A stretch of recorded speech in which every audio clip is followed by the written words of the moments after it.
You're supposed to just get a job. I went, no. Isn't the purpose of a job to earn money? He goes, you're correct. I said, so why don't I just learn about money?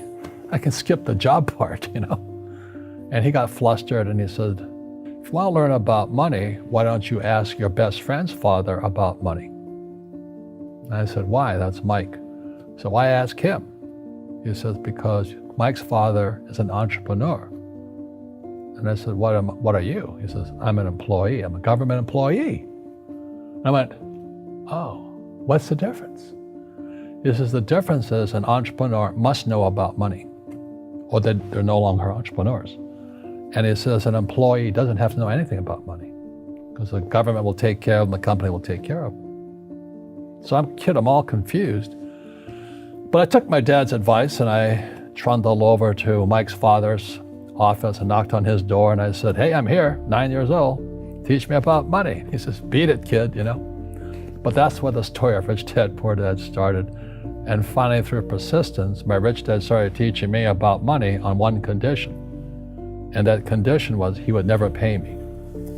He says, the moment I pay you, you think like an employee. He says, that's the trap. Entrepreneurs work for free. And now I'm 9 years old, my head's going cracking in half. He says, you never want a paycheck. You understand that, kid? I said, okay, I got it. And he says, well, how do I make money? He says, that's what entrepreneurs figure out. It's like, so how do I learn about money? So he would just break out a Monopoly game board. So I would work for free. I'd pick up cigarette butts, and he had hotels and restaurants, and I would clean and do menial tasks. And as I got older, I started getting into office work and marketing and accounting, and I was an apprentice basically, but I always worked for free.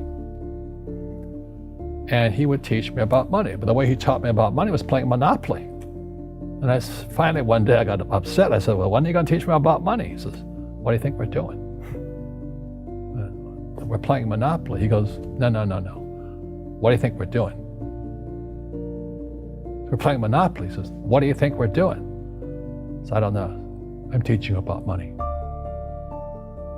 And then that's when, you have one greenhouse. He says, there's many formulas for great success in money. There's thousands of them, but one of the best ones is found on the game of Monopoly. It still is today. 4 greenhouses, 1 red hotel. I said, what? He says, one of the greatest ways to acquire great wealth is playing Monopoly in real life. 4 greenhouses, 1 red hotel. Well, is that all there is? He goes, that's it. And he says, what do you think I'm doing? And I went, I don't know. So then he took me out and he showed me his greenhouses.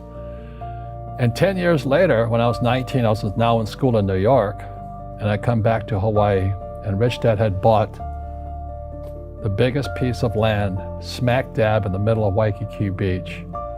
And when you go to Waikiki Beach today, you'll see the Hyatt Regency Hotel. That was his hotel. Just like the game of Monopoly. Just like the game of Monopoly. Acquired assets and they became bigger assets. He just kept what's called an assemblage, because that property wasn't that big at the time. So he had to buy out all the small guys. Because Waikiki was a little dirt water little town. So he'd buy out this shop owner and buy that shop owner.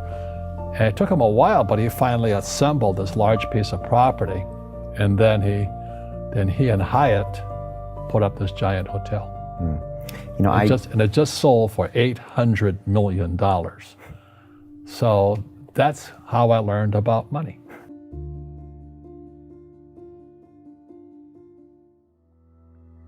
I've had financial crashes. I've had people stab me in the back, but they're all good because I grow from it. That's spirituality. Right. People who are afraid of making mistakes, like they teach in school, they don't ever grow. Because spirituality is there's good and there's bad, there's right and there's wrong, there's up and there's down. Most people only want to be right, they only want to be positive. Well, you can't have that, that's not reality. Well, I wasn't poor by most people's standards, but I came from a family with a poor attitude, if you know what I mean. Because rich, poor, middle class, poverty starts with a fundamental attitude. Poverty is passed on. It's taught in your families. And middle class is taught in families. And so the people right now who are sitting at home, who are struggling financially or worried about money or unhappy, they may be making a lot of money, but unhappy with what they're doing, it was probably taught to you.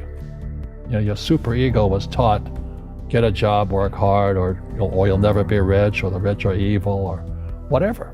The school system will never teach you about money. The school system was designed to teach you to be an employee, which is important, or a doctor or a lawyer, a specialist, but never about money. And what most people lack is real business knowledge, like accounting, like debt, like taxes. You got to know that stuff, but they don't teach it in school to anybody. So, and then when people ask me, how did your rich dad learn this when your poor dad, a PhD, didn't? And the answer is very simply, my rich dad was my best friend's father. His father died when he was 13. So his rich dad had this family business at 13 to run. So he had to drop out of school, which was his blessing. There's blessings, and sometimes a blessing doesn't look like a blessing, but it turned out to be a blessing. And then his teachers became his bookkeeper, his accountant, his attorney, his banker, his real estate agents.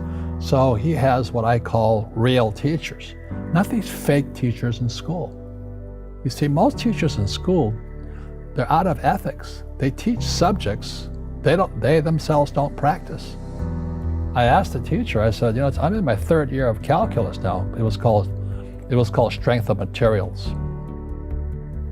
I said, am I ever going to use this stuff? He goes, no. I said, why do you teach it? He says, because I get paid. I said, do you ever use it? He goes, no.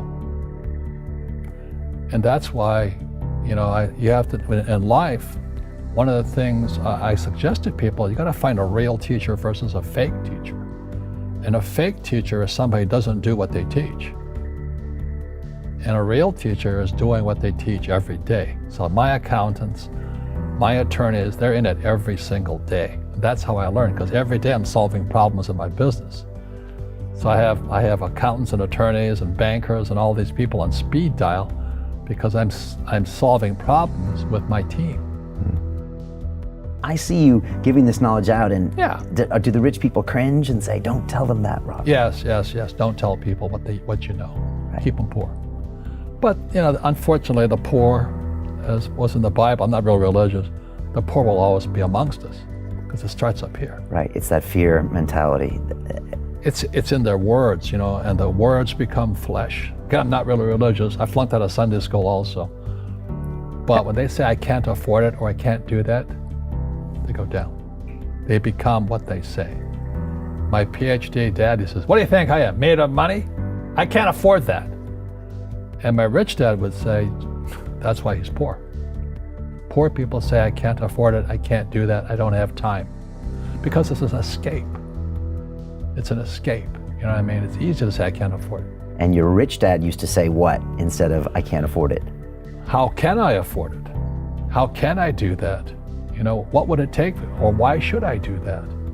He says that a question opens the mind, a statement closes the mind. So when you say, I can't afford it, your mind shuts down, and you become what you say. Rugby is a team sport, but so is soccer. The rules are different.